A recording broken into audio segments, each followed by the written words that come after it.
सत श्री अकाल। ਅਸੀਂ ਕਰ ਰਹੇ ਹਾਂ ਲਾਈਨਸ ਐਂਡ ਐਂਗਲਸ। ਅੱਜ ਅਸੀਂ NCERT ਦੀ ਸੈਕਿੰਡ ਐਕਸਰਸਾਈਜ਼ ਸਟਾਰਟ ਕਰਨੀ ਹੈ 6.2। ਉਹਦੇ ਵਾਸਤੇ ਅਸੀਂ ਕੁਝ ਟਰਮਸ ਹੋਰ ਸਮਝਣੀ ਹੈ। ਪੈਰਲਲ ਲਾਈਨਸ ਐਂਡ ਟਰਾਂਸਵਰਸਲ ਕੀ ਹੈ ਔਰ ਇਹਨਾਂ ਨਾਲ ਰਿਲੇਟਡ ਕੁਝ ਐਂਗਲਸ। ਹੁਣ ਦੇਖੋ ਕੋਈ ਵੀ ਦੋ ਲਾਈਨਸ ਨੋਨ ਇੰਟਰਸੈਕਟਿੰਗ ਲਾਈਨਸ ਹੈ, ਉਹਨਾਂ ਨੂੰ ਕਹਿੰਦੇ ਆ ਪੈਰਲਲ ਲਾਈਨਸ। ਇਹ ਲਾਈਨਸ ਅਸੀਂ ਕਿਸੇ ਵੀ ਸਾਈਡ ਤੇ कितों तक भी एक्सटेंड कर दिए, यह एक दूजे को मीट नहीं करदियाँ, फिर आप कहने पैरलल लाइनस। जिहड़ियां लाइनस इस तरह सलंटिंग है तो इन्हों अगर असी अगे एक्सटेंड करी जावांगे तो एक पॉइंट पर जाके यह मीट कर जाएगियाँ। तो इहो जिहियां लाइनस नूं आपां कहने इंटरसैक्टिंग लाइनस। यह नॉन इंटरसैक्टिंग लाइनस है या पैरलल लाइनस है, यह इंटरसैक्टिंग लाइनस है। हुण कोई भी थर्ड लाइन ਜਿਹੜੀ ਇਹਨਾਂ ਲਾਈਨਸ ਨੂੰ ਦੋਨੋਂ ਲਾਈਨਸ ਨੂੰ ਇੰਟਰਸੈਕਟ ਕਰ ਰਹੀ ਹੈ। ਇਸ ਤਰ੍ਹਾਂ ਮੰਨ ਲਓ ਇੱਕ ਲਾਈਨ ਹੈ AB और थर्ड लाइन C इस पॉइंट ते और इस पॉइंट ते, ये दोनों लाइनस ਨੂੰ इंटरसैक्ट कर रही है, चाहे वो पैरलल लाइनस है चाहे वो इंटरसैक्टिंग लाइनस है। तो ਜਿਹੜੀ ये थर्ड लाइन है ਇਹਨੂੰ ਅਸੀਂ ਕਹਿੰਦੇ ਆ ट्रांसवर्सल। ਇਹ ट्रांसवर्सल है। तो यह लाइनस और ट्रांसवर्सल। हुण इन्हां नाल रिलेटिड एंगल्स किहड़े?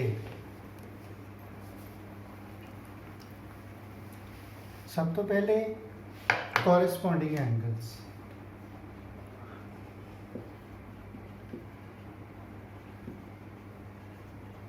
ये असी प्रीवियस क्लासेस विच भी स्टडी कीते हैं। तो कॉरेस्पोंडिंग एंगल्स देखो, कोई भी दो लाइनस है, यह ट्रांसवर्सल है और जेडे एंगल इस तरह ट्रांसवर्सल की एक साइड से बन रहे हैं, इस तरह से A and B, these are called corresponding angles. हुण कॉरेस्पोंडिंग एंगल्स इस तरह भी है और यह ही असी देखिए कॉरेस्पोंडिंग एंगल्स इस साइड से भी हो सकते हैं। यह दोनों असी उपर उपर बनाए, यह लाइन के उपर बनाए, इस तरह ही नीचे भी हो सकते हैं। यह दो भी कॉरेस्पोंडिंग एंगल्स है एंड लास्टली यह दो भी कॉरेस्पोंडिंग एंगल्स। तो इस तरह कॉरेस्पोंडिंग एंगल्स दे 4 पॉसिबिलिटीज़ हो सकती हैं।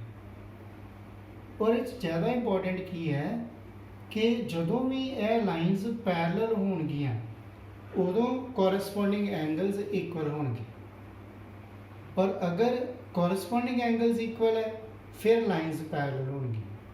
तो यह गल बड़े ध्यान नाल समझिए, जदों यह लाइनस सानू पैरलल गिवन है तो कॉरेस्पोंडिंग एंगल्स इक्वल है असी कह सकते हैं। और कन्वर्सली अगर सानू इस तरह गिवन है कि कॉरेस्पोंडिंग एंगल्स इक्वल है तो वो बेस से असी कह सकते हैं कि लाइनस जरूर पैरलल होणगी। तो हम जो कॉरेस्पोंडिंग एंगल्स है यह वाले हमेशा पैरलल लाइनस से होना जरूरी नहीं है। Corresponding angles non parallel lines से भी कॉरेस्पोंडिंग एंगल्स है। जो इस तरह लाइनस है तो यह दो एंगल्स कॉरेस्पोंडिंग एंगल्स है, पर इतने इक्वल नहीं होंगे। इक्वल तो ही होंगे जो लाइनस पैरलल होंगी। तो फर्स्ट कॉरेस्पोंडिंग एंगल्स, दैन असी स्टडी करने हैं अल्टरनेट एंगल्स।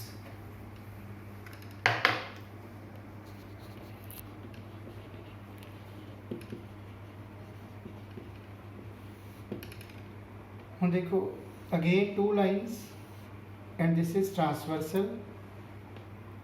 एक एंगल है वाला ट्रांसवर्सल की एक साइड से बन रहा है, एक एंगल है वाला ट्रांसवर्सल की दूजी साइड से बन रहा है। तो अल्टरनेट साइड्स से बन रहे हैं, इसलिए इन्होंने कहते हैं अल्टरनेट एंगल्स। इस तरह ही ए वाले दो भी अल्टरनेट है।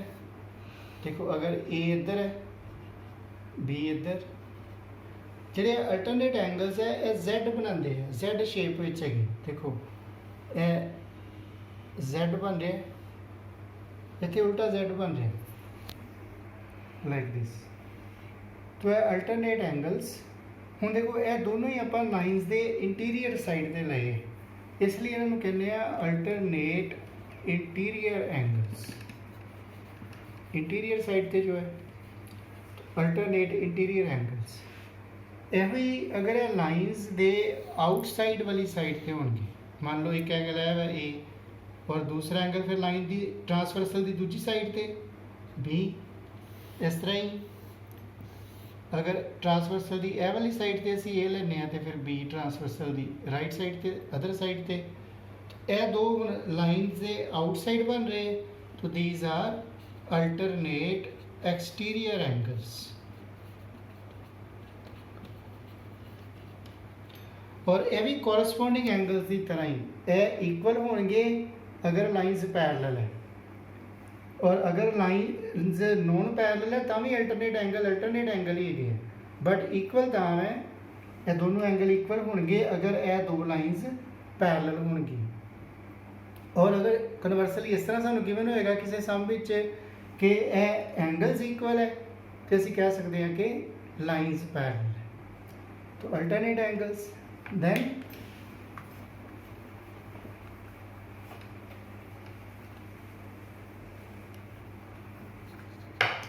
को इंटीरियर एंगल्स। को इंटीरियर एंगल्स जहाँ से इन्होंने कहने angles on the same side of transversal. ये ट्रांसवर्सल दी सेम साइड थे, जिस तरह अल्टरनेट एंगल ट्रांसवर्सल दी अल्टरनेट साइड्स थे, पर ये सेम साइड थे ए ते बी। तो इन्होंने कहने को इंटीरियर एंगल्स और angles on the same side of transversal.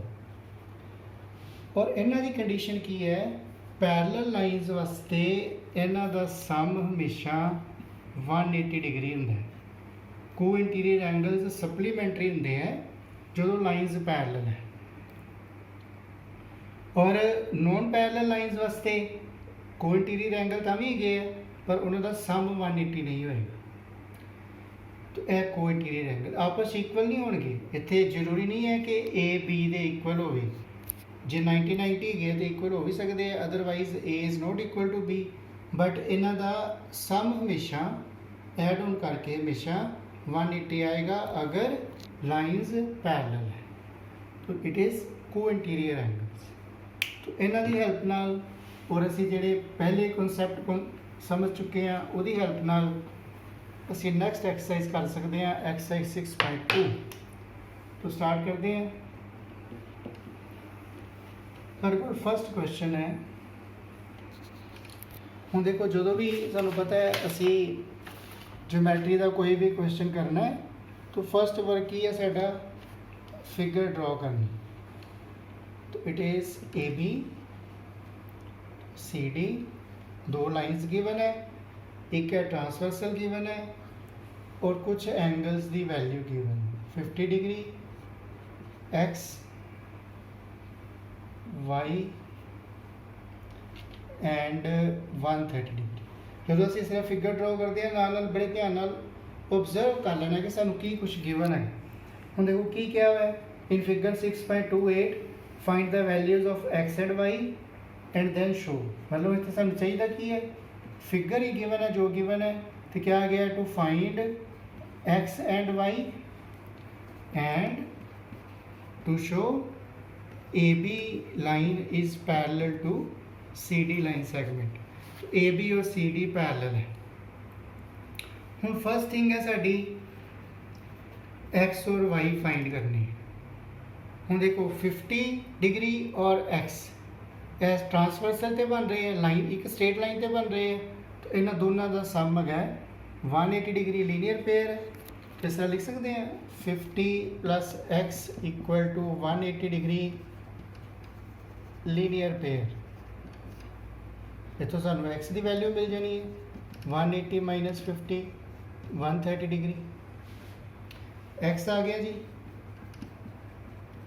Then Y चाहिए, वाई और 130 देखो वर्टिकली ओपोजिट एंगल्स बन रहे हैं, पर सानू पता है वर्टिकली ओपोजिट एंगल्स हमेशा इक्वल होंगे। Y equal to 130 degree V O A for vertically opposite angles. X y आ गए। Now we need to show A B is parallel to C D. ਹੁਣ ਦੇਖੋ ਜਿਹੜੇ x ਤੇ y ਸਾਡੇ ਕੋਲ ਦੋ ਵੈਲਿਊਜ਼ ਆ ਗਈਆਂ, ਇਹਦੀ ਵੈਲਿਊ 130 आई है, ਇਹਦੀ ਵੈਲਿਊ 130 आई। और अगर ਅਸੀਂ ਧਿਆਨ ਨਾਲ ऑब्जर्व ਕਰੀਏ ਤੇ ਇਹ ਦੋਨੋਂ ਅਲਟਰਨੇਟ ਇੰਟੀਰੀਅਰ ਐਂਗਲਸ ਹੈਗੇ। तो now x is equal to y, क्योंकि दोनों 130 के इक्वल है, and these are forming a pair of alternate interior angles। ये दोनों अल्टरनेट इंटीरियर एंगल्स बना रहे हैं। तो therefore AB is parallel to CD। तो AB CD दे पैरेलल होएगी, क्योंकि अल्टरनेट इंटीरियर एंगल्स इक्वल है। तो यह साढ़े को आंसर बन गया, दोनों एक्स वाई की वैल्यू भी आ गई तो AB पैरेलल टू CD भी आ गई। नाउ चलते हैं नैक्सट क्वेश्चन थे।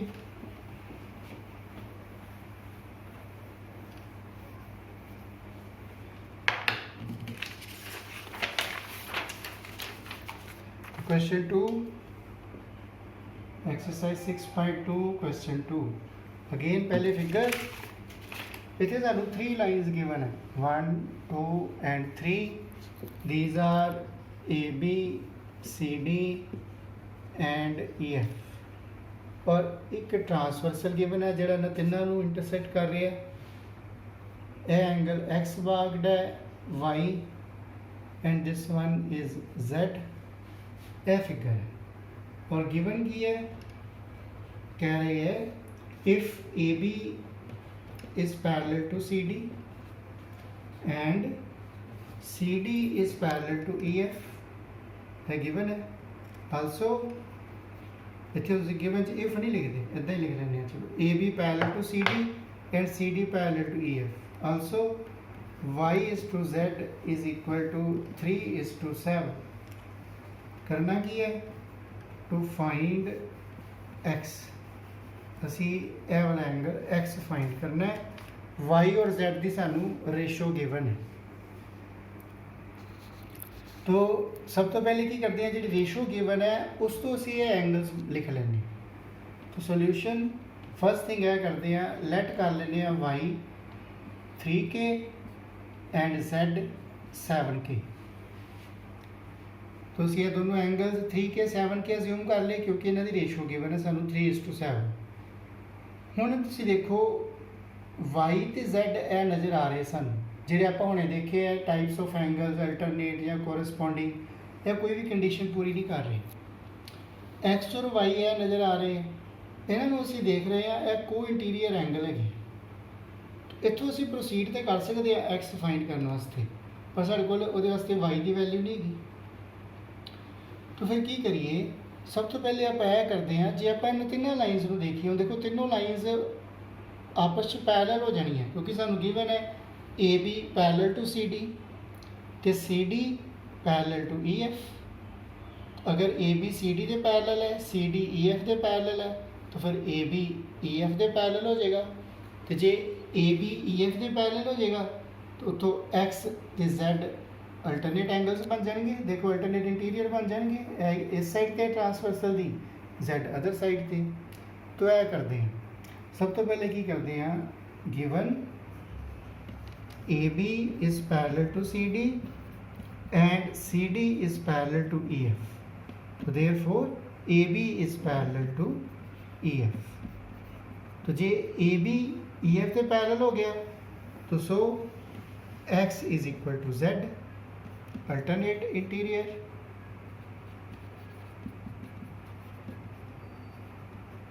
Alternate interior angles. हुण जे एक्स Z के इक्वल है तो Z कितना है 7k, इसका मतलब x हो गया 7k। तो x नूं भी असी k की फॉर्म च निकाल लिया। देखो x है 7k, y असी पहले लिखा है 3k, दोनों k की फॉर्म च आ गए। तो हुण असी की कर सकते हैं, therefore x plus y equal to 180 degree. Now x plus Y equal to 180 degree. क्यों? क्योंकि A B C D parallel है और यह बन रहे हैं को इंटीरियर एंगल्स। तो x की वैल्यू अपने फाइंड की है 7k, y ਦੀ ਵੈਲਿਊ ਅਸੀਂ ਇੱਥੇ ਫਾਈਂਡ ਕੀਤੀ ਹੈ, ਅਜ਼ਿਊਮ ਕੀਤੀ ਹੈ 3k, तो यह बन गया 10k इक्वल टू 180। इतों सारे को k आ जाना है, k की आ जाना है 180 बाई 10 18। तो जो k आ गया तो x आ गया, x की है 7k, 7 इंटू 18 126 डिग्री। यह साਡਾ आंसर बन गया x 126 डिग्री। तो नैक्सट ਜਿਹੜੇ ਸਮਝ ਆ ਇਸ ਐਕਸਰਸਾइज ਦੇ ਉਹ ਨੈਕਸਟ ਵੀਡੀਓ ਵਿੱਚ ਕਰਾਂਗੇ। ਹੁਣ ਇਹ ਠੀਕ ਤਰ੍ਹਾਂ ਰਿਵਾਈਜ਼ ਕਰਦੇ ਹਾਂ। Thank you.